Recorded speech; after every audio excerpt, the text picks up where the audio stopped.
मालिकेच्या आजच्या भागामध्ये आपण पाहत आहोत की इकडे आदित्य अहिल्याकडे आलेला असतो आणि तो अहिल्याला रिक्वेस्ट करत असतो, आई प्लीज मला तुझी मदत हवी आहे. त्यावर अहिल्या त्याला विचारत असते कसली आणि कसली मदत हवी आहे.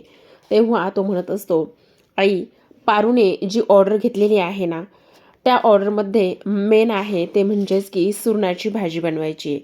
पण पारू इथे नसल्या कारणाने ती सुरणाची भाजी कोणालाच बनवता येत नाही.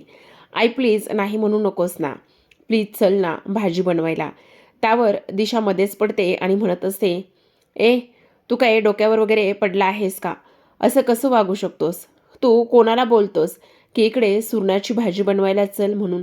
त्या अहिल्या किर्लोस्कर आहेत आणि त्यांना तू सांगतोयस का की सुरणाची भाजी बनवायला वगैरे चल म्हणून?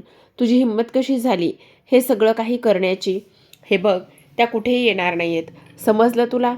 आणि तू असं कसं म्हणू शकतोस रे? ह्या सगळ्या गोष्टी इथे आता दिशा बोलत असते आणि ती तुझी बायको इथे मोलकरीण आणि त्याचबरोबर ती किचनमध्ये काम करते आणि किचनमध्ये काम करत असताना आता इकडे जी अहिल्या आहे, अहिल्या किर्लोस्कर, ती तुझ्या त्या किचनमध्ये येऊन सगळं काम करणार आहे का? सांग ना, बोल. असं सुद्धा इथे आता तो बोलत असतो. तेव्हा आदित्य म्हणत असतो, आई प्लीज नाही म्हणू नकोस ना, आई प्लीज चल ना, आई मी तुला रिक्वेस्ट करतो, नाही म्हणू नकोस ना, असं इथे आता तो बोलत असतो. तेवढ्यातच अहिल्या बोलत असते, तुझ्या लक्षात येतंय का तू काय बोलतोयस, कशा पद्धतीने ह्या सगळ्या गोष्टी बोलतोयस? तर अरे मी अहिल्यादेवी किर्लोस्कर आहे. तुला तुला कसल्याच गोष्टीचा फरक पडत नसेल, समजलं? तुला काहीही फरक पडत नसेल, तू कोण आहेस, काय आहेस, ह्या गोष्टीशी तुला काही एक घेणं देणं नसेल. पण मी कोण आहे? मी अहिल्यादेवी किर्लोस्कर आहे. मला माझ्या स्टेटसचा आणि त्या सगळ्या काही गोष्टीचा इथे विचार करावा लागतो आणि त्यामुळे इकडे अशा पद्धतीने तू मला तिकडे काम करायला घेऊन जाऊ शकत नाही. त्यामुळे मी तिकडे अजिबात येणार नाही, समजलं तुला? असं सुद्धा आता इकडे अहिल्या म्हणते आणि तिथून निघून जाते. आता आदित्य म्हणत असतो, आई प्लीज ग, आई प्लीज ग, नाही म्हणू नकोस नाही. पण मात्र अहिल्या काहीच ऐकत नाही आणि ती तिथून निघून जाते. आता आदित्य सरते शेवटी तिथून निघून गेलेला असतो. आदित्य तिथून निघून गेल्यानंतर इकडे जाताना दिशा त्याला म्हणत असते, बघितलंस, तोंडावर पडलास ना. अरे आता कशा पद्धतीने तू ह्या सगळ्या गोष्टी करणार आहेस? तुला काय वाटलं की इकडे काही जरी झालं ना तरी सुद्धा जो काही जी काही अहिल्या आहे ती तुझ्या त्या किचनमध्ये येईल आणि त्या किचनमध्ये येऊन हे सगळं करेल असं वाटलं होतं का तुला? या सगळ्या गोष्टीचा तू इथे विचार तरी कसा केलास? असं इथे ती बोलत असते. त्याचबरोबर आता आदित्य तिथून निघून जातो आणि तो निघून गेल्यावर इथे दिशा म्हणत असते, बघितलं कशी मजा आली आहे ना? मी तरीसुद्धा म्हटलंच होतं हे सगळं असं अजिबात होणार नाही. काही जरी झालं ना तरीसुद्धा इथे जी अहिल्या आहे ती अहिल्या मात्र तिकडे अजिबात जाणार नाही. आणि कशी जाईल? त्याचबरोबर मी आता ताबडतोब त्या कॉन्ट्रॅक्ट दिलेल्या किंवा ऑर्डर दिलेल्या माणसाला फोन करते आणि सांगते की तुमची ऑर्डर अजिबात पूर्ण होणार नाही. तेव्हा ती ताबडतोब त्या माणसाला कॉल करते आणि म्हणत असते, बघा मी तुम्हाला म्हटलं होतं ना, तुमची ऑर्डर अजिबात पूर्ण होणार नाही आहे. कारण तुमची ऑर्डर पूर्ण करण्यासाठी ह्या किचनमध्ये कोणीच नाही आहे. मग मला सांगा तुमची ऑर्डर पूर्ण तरी कशी होईल? शक्य तरी आहे का तुमची ऑर्डर पूर्ण होणं? शक्यच नाही आहे. बघितलं, कारण जी व्यक्ती इथे ऑर्डर पूर्ण करणार आहे ती व्यक्तीच इथे नाही आहे. मग तुमची ऑर्डर कशी पूर्ण होणार आहे? शक्य तरी आहे का ह्या सगळ्या काही गोष्टी शक्य होणं? त्यावर इकडे बघा, आता तुम्हाला सांगत होते त्या लोकांना ऑर्डर देऊ नका म्हणून, पण तरीसुद्धा तुम्ही त्या लोकांना ऑर्डर दिलेली आहे आणि तुम्हाला असं वाटत होतं की ती जी ऑर्डर आहे ती पूर्ण होईल. पण तसं अजिबात झालं नाही. तुमची ऑर्डर मात्र अजिबात पूर्ण झाली नाही, असं सुद्धा इथे आता दिशा म्हणत असते. त्यावर मी तुम्हाला सांगत होते की जी मेन ऑर्डर आहे, जिने ऑर्डर घेतली होती तीच व्यक्ती इथे नाही आहे. आता तीच व्यक्ती इथे नसल्या कारणाने ही ऑर्डर कशी पूर्ण होणार आहे? बघा, मी सांगितलेलं तुम्ही अजिबात ऐकलं नाही आहे आणि मी सांगितलेलं तुम्ही अजिबात न ऐकल्यामुळे हे सगळं काही झालेलं आहे. आता तुम्ही काय करणार आहात? कशा पद्धतीने ही तुमची ऑर्डर आता पूर्ण करणार आहात, होऊच शकणार नाही. तुमची ऑर्डर ही पूर्ण होऊच शकणार नाही, असं आता इकडे दिशा त्यांना सांगत असते. आता फोन ठेवल्यानंतर मात्र तिला खूप हसायला येत असतं आणि हसत असणारी दिशा आता दामिनी आणि त्या दोघीसुद्धा एन्जॉय करत असतात. दुसऱ्या बाजूला आपण पाहतो की आदित्य आता किचनमध्ये गेलेला असतो. आदित्य किचनमध्ये गेल्यानंतर इकडे तो लगेचच म्हणत असतो, नाही, मी हरलोय. मला नाही जमलं. मला आईला कन्व्हिन्स करणं जमलंच नाही. त्यावर त्याला विचारत असतात, काय झाले? मी आईकडे गेलो होतो, पण आईनं सांगितलं की मी येणार नाहीये. तिने इकडे येण्यासाठी स्पष्टपणे नकार दिलाय. आईनं सांगितलं मला ऑर्डर पूर्ण करायला यायला जमणार नाही. काय करावं मला काहीच कळत नाही. असा आदित्य हतबल होऊन अक्षरशः रडकुंडीला आलेला असतो. तो म्हणत असतो, आपण आता ही जी काही ऑर्डर आहे ती पूर्ण करू शकणार नाही आहोत. पारूचं हे स्वप्न आपल्याला आता पूर्ण करताच येणार नाही, असं इथे आता तो बोलत असतो आणि रडायला लागलेला असतो. पारू, मला माफ कर. मला नाही जमणार हे सगळं काही करायला, असंच इथे तो बोलत असतो. तर आत्ता आपण दुसऱ्या बाजूला पाहतो की इकडे अहिल्या खोलीमध्ये असते. अहिल्या मनामध्ये विचार करत असते, हे सगळं काय आहे? ह्या सगळ्या गोष्टीमध्ये माझ्या आदित्यची काय चूक आहे? आज आदित्यला एवढं हतबल होताना मी कधीच पाहिलं नाहीये. आज आदित्य पहिल्यांदाच एवढा हतबल झालाय, एवढा रडकुंडीला आलाय. या सगळ्या गोष्टीमध्ये माझ्या आदित्यची काय चूक आहे? मी पारूवर नाराज आहे. मला पारूचा राग येतोय. पण ह्या सगळ्या गोष्टीमध्ये इथे जो आदित्य आहे त्याला का त्रास होतोय? आणि ह्या सगळ्या गोष्टीची मी माझ्या आदित्यला का म्हणून शिक्षा देऊ? नाही. इकडे पारूने ही ऑर्डर घेतली होती तर तिने पूर्ण करायला हवी होती, पण तिने ती ऑर्डर पूर्ण केली नाही. पण माझा मुलगा इथे जीव तोडून मेहनत करतोय. माझा मुलगा या सगळ्या गोष्टी करण्याचा प्रयत्न करतोय. ह्या सगळ्या गोष्टीची इथे त्याला का शिक्षा होते? नाही, मी असं अजिबात होऊ देणार नाही, असं सुद्धा इथे ती बोलत असते. तर आता आपण दुसऱ्या बाजूला वळूयात. दुसऱ्या बाजूला आपण पाहतो आदित्य म्हणत असतो, खरं तर मी तुमची अगदी हात जोडून माफी मागतो. मला खरंच माफ करा. इथे हे जे काही पैसे आहेत त्यांनी दिलेल्या ऑर्डरचे ते मी त्यांना परत देऊन येतो. नको, हे पैसे इथे ठेवायला नको. हे पैसे जर त्यांना रिटर्न दिले तर ते वेळेतच काहीतरी करतील, बाहेरून काहीतरी घेऊन येतील. जेवढं पूर्ण झालंय तेवढे देऊयात, पण असं त्यांना फसवणं योग्य वाटत नाही. पण तुम्ही अजिबात काळजी करू नका हां. तुमचा एक एक रुपया मी परत करेन. म्हणजे तुम्ही जी काही मेहनत केली आहे ना, ती मेहनत अजिबात इथे वाया जाणार नाही. त्यामुळे तुम्हाला काळजी करण्याची काहीच गरज नाही, असं आदित्य म्हणत असतो. आणि त्याचबरोबर मला माफ करा. हे सगळं माझ्यामुळे झालेलं आहे. इथे ही माझी जबाबदारी होती ऑर्डर पूर्ण करण्याची, पण ते पूर्ण झालं नाही. त्यामुळे तुम्ही अजिबात काळजी करू नका. मी जाऊन ताबडतोब त्यांना पैसे देऊन येतो, असं इथे आता तो बोलत असतो. आता ह्या सगळ्या काही गोष्टी इथे बोलल्यानंतर तेवढ्यातच अहिल्या तिथे आलेली असते. अहिल्या तिथे आल्याबरोबर ती म्हणत असते, 1 मिनिट. या सगळ्या काही गोष्टीची अजिबात गरज नाही. काय गरज आहे हे सगळं काही करण्याची? आणि ती ऑर्डर पूर्ण होणार आहे आणि कोणाचेही पैसे परत देण्याची अजिबात गरज नाही, असं अहिल्या म्हणते. कमरेला पदर कोसूनच अहिल्या तिथे आलेली असते आणि कमरेला पदर कोसून अहिल्या आल्यानंतर आपण पाहतो की सगळ्यांना शॉक लागल्यासारखं सगळे एकमेकांकडे पाहत असतात.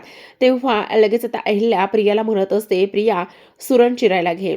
आणि तेव्हा प्रिया सुरण घेते आणि ती सुरण चिरायला घेत असते. तेवढ्यातच अहिल्या बाकीची तयारी करत असते. इकडे प्रिया आणि अहिल्या दोघीजणी सुद्धा सुरण चिरायला घेत असतात. हे फक्त आणि फक्त इथे अहिल्यालाच जमू शकतं. अहिल्याला इकडे सुरणाची भाजी खूप छान येते. त्याचबरोबर इकडे तिने हीच भाजी कशी बनवायची ते सगळं काही पारूला शिकवलेलं होतं. आणि आज मात्र स्वतःच्या मुलाला हरताना ती पाहू शकत नव्हती. तिला पारूशी जास्त काही घेणं देणं नव्हतं. पण आज मात्र तिचा मुलगा एवढी मेहनत करत होता. आज पारूचं स्वप्न पूर्ण करण्यासाठी तो एवढा झटत होता आणि त्याला हरू द्यायचं नव्हतं. म्हणूनच ती ह्या सगळ्या काही गोष्टी इथे त्याच्यासाठी करायला सुद्धा तयार झाली होती. तर आता आपण पाहतो की काही वेळामध्येच इकडे आपल्या अहिल्याने सुंदर अशी छान सुरणाची भाजी बनवलेली असते आणि ती म्हणत असते, फायनली इथे आता भाजी तयार झालेली आहे, असं म्हटल्यानंतर आता इकडे सगळेजण पाहत असतात. सगळ्यांना आनंद हा होतच असतो. आदित्य म्हणत असतो, आई थँक्यू. आज खरंच मनापासून थँक्यू आई. आज तू आल्यामुळे पारूची ऑर्डर कंप्लीट झाली. पण अहिल्या मात्र काहीच बोलत नाही आणि तिथून ती सरळ सरळ निघून जाते. ती निघून गेल्यानंतर इकडे आदित्य म्हणत असतो, आई आहे ना, आई मुलाला संकटामध्ये कधीच पाहू शकत नाही. समजलं तुम्हाला? ती माझी आई आहे. तिला माहिती मी संकटात आहे आणि त्यामुळेच ती इथं धावत आलेली आहे. हे सगळं तो इथे बोलत असतो. ह्या सगळ्या गोष्टी तो इथे बोलल्यानंतर आपण पाहतो की आता आदित्य म्हणत असतो, आता सगळं काही जेवण अगदी पूर्ण झालेलं आहे. सगळं जेवण पूर्ण झालेलं असल्या कारणाने आता आपण ताबडतोब हे जेवण पॅक करूयात आणि ताबडतोब हे जेवण पॅक करून त्यांना देऊन येऊयात. तेवढ्यातच आता इकडे जो ऑर्डर देणारा असतो त्याचा भाऊ इथे आलेला असतो जेवण घेऊन जाण्यासाठी. म्हणत असतो, नमस्कार, मला पाठवलेलं आहे, मी त्यांचा भाऊ आहे, जेवण रेडी आहे का? तेव्हा आदित्य म्हणत असतो, हो जेवण रेडी आहे, चला. तेव्हा लगेच आता आपण पाहतो की त्यांनी उर्वरित रक्कम आदित्यकडे दिलेली असते आणि त्यातील काही पैसे देणं बाकी असतं. तर ते पैसे इथे आता ते ऑनलाईन पे करणार असतात. तुम्ही काळजी करू नका, तुम्हाला तुमची अमाऊंट मिळून जाईल असं सांगण्यात आलेलं असतं. तेव्हा आदित्य मात्र दोन्ही टिफिन घेतो आणि दोन्ही टिफिन इकडे त्या माणसाला देऊन टाकतो. आता दोन्ही टिफिन त्या माणसाला दिल्यानंतर तो तिथून निघून जातो. इकडे आता आदित्य म्हणत असतो, खरं तर आज मात्र तुम्हा सगळ्यांमुळे ही ऑर्डर पूर्ण झालेली आहे. आज खरंच पारू असती तर तिला खूप आनंद झाला असता, पण ती नाहीये. पण तुम्ही काळजी करू नका, ती सुद्धा लवकरच येईल. त्यावर इकडे आता त्या म्हणत असतात, खरं सांगू का, एकतर तुमच्यामुळे हे सगळं काही शक्य झालंय. आज तुमच्यामुळे ही ऑर्डर व्यवस्थित पूर्ण झालेली आहे आणि त्याचबरोबर सगळ्यात महत्त्वाचं म्हणजे की इथे तुम्ही सुद्धा हे सगळं अगदी मनापासून केलंय ना, त्यामुळे आज ह्या सगळ्या गोष्टी अशा झालेल्या आहेत असं सुद्धा इकडे आता तो आणि ते बोलत असतात. खरं तर ही ऑर्डर पूर्ण करण्यासाठी आम्ही तुम्हाला हातभार लावलाय, साथ दिली, यातच सगळं आले. तेव्हा श्रीकांत म्हणतात, अगदी बरोबर आदित्य, आज खऱ्या अर्थाने तू पारूचा नवरा शोभतोयस बघ. खऱ्या अर्थाने पारूच्या पाठीमागे तू खंबीरपणे उभा राहिलायस आणि त्यातच सगळा काही आनंद आहे असं सुद्धा इकडे आता जो श्रीकांत आहे तो आदित्यला म्हणत असतो. इकडे दुसऱ्या बाजूला आपण पाहतो पारू धावतच आलेली असते. तिचा फोन चार्ज झालेला असतो आणि म्हणत असते, आता मोबाईल पूर्ण चार्ज झालेला असेल, ताबडतोब इकडे आदित्य सरांना कॉल केला पाहिजे. म्हणून ती ताबडतोब आदित्यला फोन करते आणि इकडून आदित्य बोलत असतो, हां बोल पारू. त्यावर पारू बोलत असते, काय झालं आदित्य सर, सगळं काही ठीक झालेलं आहे ना? काय झालं बोला ना. त्यावर आदित्य म्हणत असतो, अगं काळजी करू नको, सगळं व्यवस्थित झालंय. पण सुरणाची भाजी त्याचं काय झालंय? सुरणाची भाजीचं तुम्हाला कोणालाच बनवायला येत नव्हती ना, त्याचं काय केलेलं आहे असं पारू इकडे विचारत असते. तेव्हाच आदित्य म्हणत असतो, अगं सुरणाची भाजी पण बनवली गेली. सगळं काही सांगितल्यानंतर इकडे आता लगेचच आहे पारू म्हणत असते, म्हणजे आदित्य सर नीट सांगा मला, सुरणाची भाजी कोणी बनवली? गेस कर बरं, कोणी बनवली असेल ते. तेव्हा लगेच पारू म्हणत असते, रुपाली ताईंनी बनवली का? त्यावर इकडे त्या म्हणत असतात, ए पारू नाही ग बाई, मला कुठली बनवता येते भाजी, मला अजिबात नाही बघ बनवता येत. मग कोणी बनवली असेल? त्यावर आता इकडे आदित्य स्पीकर ऑन करत असतो आणि तो म्हणत असतो, आता गेस कर बरं, कोणी बनवलेली असेल भाजी. असं म्हटल्यानंतर ती सांगण्याचा प्रयत्न करत असते. कोणी बनवली हाच विचार ती इथे करत असते. पण तिला मात्र काही केल्या गेस करता येत नाही. प्रिया प्रिया मॅडमनी बनवली का? नाही ग पारू, नाही बनवली. तुला सांगू का कोणी बनवली भाजी? कोणी बनवली ते सांगा ना. तेवढ्यातच इकडे आता आदित्य म्हणत असतो, मग ऐक पारू, ही जी काही भाजी आहे ना, ती भाजी इकडे तुझ्या तुझ्या देवी आईने बनवलेली आहे. ही गोष्ट ऐकता क्षणी आपण पाहतो की इकडे आता पारूला खूप जास्त आनंद झालेला असतो. ती म्हणत असते, काय काय सांगताय, देवी आईने बनवली ही भाजी? हो, अगदी बरोबर सांगतोय तुला, ही भाजी देवी आईनं बनवली, तुझ्या देवी आईनं बनवली असं आदित्य इकडे बोलत असतो. तेव्हाच आता पारूला खूप आनंद झालेला असतो की इकडे ही जी काही भाजी आहे ती तिच्या देवी आईनं बनवलेली आहे. तेव्हा आदित्य म्हणत असतो, खरं सांगतोय पारू तुला, तुझ्या देवी आईनंच ही भाजी बनवली आणि आज मात्र इकडे तुझी ऑर्डर पूर्ण करण्यामध्ये सगळ्यात जास्त हात जो आहे तो मात्र इकडे तुझ्या देवी आईचा आहे. तू जिंकलीस बघ पारू असं आदित्य पारूला म्हणत असतो. तेव्हा मात्र पारूला खूप आनंद झालेला असतो.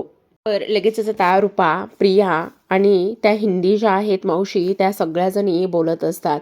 तेव्हा आपण पाहतो की लगेचच आता इकडे दुसऱ्या बाजूला जी काही पारू आहे ती म्हणत असते, खरं तर मला सुद्धा खूप जास्त आनंद झाला आहे आणि त्याहूनही सगळ्यात महत्त्वाचं म्हणजे आज देवी आईनं ही भाजी बनवली त्यामुळे मला तर त्याहूनही सगळ्यात जास्त आनंद झाला आहे, असं सुद्धा ती इकडे बोलत असते.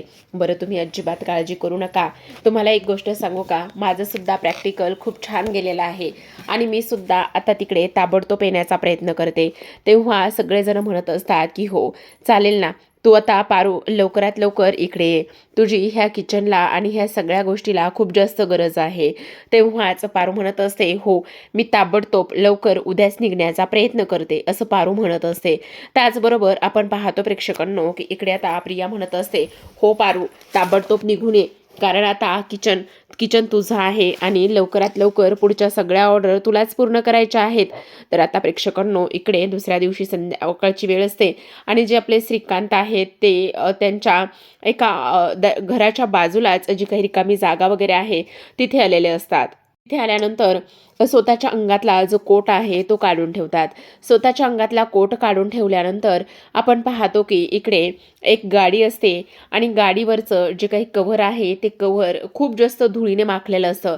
ते बाजूला काढतात. खरं तर हा इथे जुन्या टाईपमधला लुना असतो किंवा जुन्या टाईपमधली स्कूटी असते आणि ते पाहिल्यानंतर त्यांना त्यांचे जुने दिवस आठवतात. लगेचच ते त्या गाडीवरती बसलेली सगळी काही धूळ फुंकर मारून काढतात. त्याचबरोबर एक बाजूचा कपडा घेतात आणि ती गाडी अगदी चकचकीत अगदीच फ्रेश अशी क्लीन करत असतात. कारण ह्या गाडीबरोबर त्यांच्या खूप साऱ्या जुन्या आठवणी जोडलेल्या असतात. जेव्हा अहिल्याबरोबर त्यांचं लग्न झालं होतं तेव्हा मात्र ही जी काही गाडी आहे त्यांनी ती दोघांकरिता घेतलेली होती आणि आज मात्र ते हे सगळं काही अनुभवत असतात. इकडे मात्र श्रीकांत जे आहे ते छान अशी स्कूटर त्यांनी क्लीन केलेली असते. आता स्कूटर एवढी क्लीन केल्यानंतर आपण पाहतो की श्रीकांतला इथे जुन्या आठवणी ताज्या झालेल्या असतात. जुन्या आठवणी ताज्या झाल्यानंतर इकडे ते तसेच उभा राहून खूप काही त्या आठवणींबरोबर बोलत असतात, शेअर करत असतात. दुसऱ्या बाजूला जेवणं झालेले असतात त्यामुळे अहिल्या मात्र श्रीकांतला बाहेर शोधाशोध करत असते. पण श्रीकांत मात्र कुठेच न दिसल्यामुळे ती घराच्या पाठीमागे येते आणि तिथे श्रीकांतला पाहते. तेव्हा ती म्हणत असते, अरे काय चाललंय हे तुझं? जेवण झाल्यानंतर मला वाटलं तू शतपावली करत असशील, पण तू तर शतपावली करत नव्हतास, तू इकडे होतास आणि काय करतोयस तू इथे? अगं अहिल्या, अरे हे का काढून बसलायस तू? अहिल्या खरंच सांगू का, ह्या स्कूटरसोबत आपल्या किती आणि कशा जुन्या आठवणी आहेत हे तुला चांगलंच माहिती आहे ना गं. तेव्हा अहिल्या म्हणते, हो श्रीकांत हे कसं विसरेल मी, पण तू आज हे समद काही का आणि कशामुळे काढून बसलायस, काही कळेल का मला? त्यावर श्रीकांत म्हणत असतात, अहिल्या तुला एक गोष्ट सांगू का, आत्ता ही स्कूटर मी का आणि कशामुळे काढली, तर आता ह्या स्कूटरसोबतचं आता आपलं नातं खूप जुनं आहे, पण आत्ता ह्या स्कूटरची आपल्याला गरज नाही हे सुद्धा तेवढंच महत्त्वाचं आहे. हो ते सगळं काही खरं आहे, पण मग तू आत्ता का काढून बसलायस? पण तुला एक गोष्ट सांगू का, हे बघ ह्या स्कूटरची सगळ्यात जास्त गरज कोणाला आहे, तर इकडे मला असं वाटतंय की आदित्य आणि पारू ह्या दोघांना ह्या स्कूटरची सर्वात जास्त गरज आहे. मला नाही समजलं तुला काय म्हणायचं आहे तर. हो मी तुला अगदी बरोबर सांगतोय. हे बघ आता जेव्हा आपलं लग्न झालं, आत्ता जेव्हा लग्न झाल्यानंतर ह्या स्कूटरची नव्याने आपल्याला जशी गरज होती तशीच गरज आता इकडे पारू आणि त्याचबरोबर आदित्यला आहे. आणि त्याचमुळे मला असं वाटतंय की हे जे काही स्कूटर आहे ना ते आपण इकडे आदित्याने पारूला गिफ्ट म्हणून द्यायचं ठरवलंय मी. त्यावर अहिल्या म्हणत असते, नाही हां, मला हे सगळं अजिबात आवडलेलं नाहीये. तू वेडा आहेस का? तू हे सगळं का आणि कशामुळे करतोयस? हे सगळं असं अजिबात करायचं नाही, असं इकडे आता तो बोलत असतो. त्याचबरोबर इकडे अहिल्या म्हणत असते, ही स्कूटर कोणालाही द्यायची नाही. तुला माहिती ना ह्या स्कूटरसोबत आपल्या किती जुन्या आठवणी आहेत आणि मग तू ही स्कूटर कशामुळे द्यायची म्हणतोयस? त्यावर इकडे आता तो म्हणत असतो, आज तू बघितलंयस ना कशा पद्धतीने इकडे पारूचं स्वप्न पूर्ण करण्यासाठी आदित्य झटत होता आणि आदित्यचं स्वप्न पूर्ण करण्यासाठी पारू तिकडे धडपडत करत होती, मेहनत करत होती, परीक्षा देत होती आणि हे सगळं काही इथे तुझ्या आणि माझ्यामध्येच आहे असं मला वाटलं. मला असं वाटलं की नक्कीच हे आपला वारसा पुढे चालवतील. आपण ज्या गोष्टीपासून इथे सुरुवात केली होती, त्याच गोष्टीपासून आदित्य आणि पारू सुरुवात करतायत आणि त्यामुळे आत्ता ही गोष्ट किंवा आत्ता ही स्कूटर इथे धूळ खात पडण्यापेक्षा स्कूटरची सगळ्यात जास्त गरज आणि सगळ्यात जास्त इथे गरज इथे होणार आहे ती म्हणजे आदित्य आणि पारूला. आणि म्हणूनच मला असं वाटतंय की आपण ही जी काही स्कूटर आहे ना ती इकडे त्यांना देऊन टाकावी. आता अहिल्या म्हणत असते, हे बघ मला हे अजिबात तुझं वागणं पटलेलं नाहीये. मी अजिबात ही स्कूटर इथे कोणालाही देणार नाहीये. तू असा कसा विचार करू शकतोयस? मला हे अजिबात आवडलेलं नाहीये. अगं अहिल्या असं काय करतेस? हे बघ आदित्य आपला मुलगा आहे, पारू आपली सून आहे. किती नाही म्हटलं तरी सुद्धा ह्या स्कूटरची सगळ्यात जास्त गरज जी आहे ना त्या दोघांना आहे.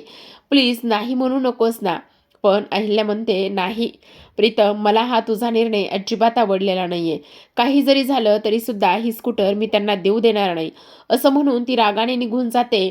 इकडे श्रीकांत म्हणतात, आत्ता जरी तू किती नाही म्हटलेली असलीस ना तरी सुद्धा मला पूर्ण खात्री आहे की इकडे तू ही एक दिवस स्कूटर आदित्याने पारूलाच देशील.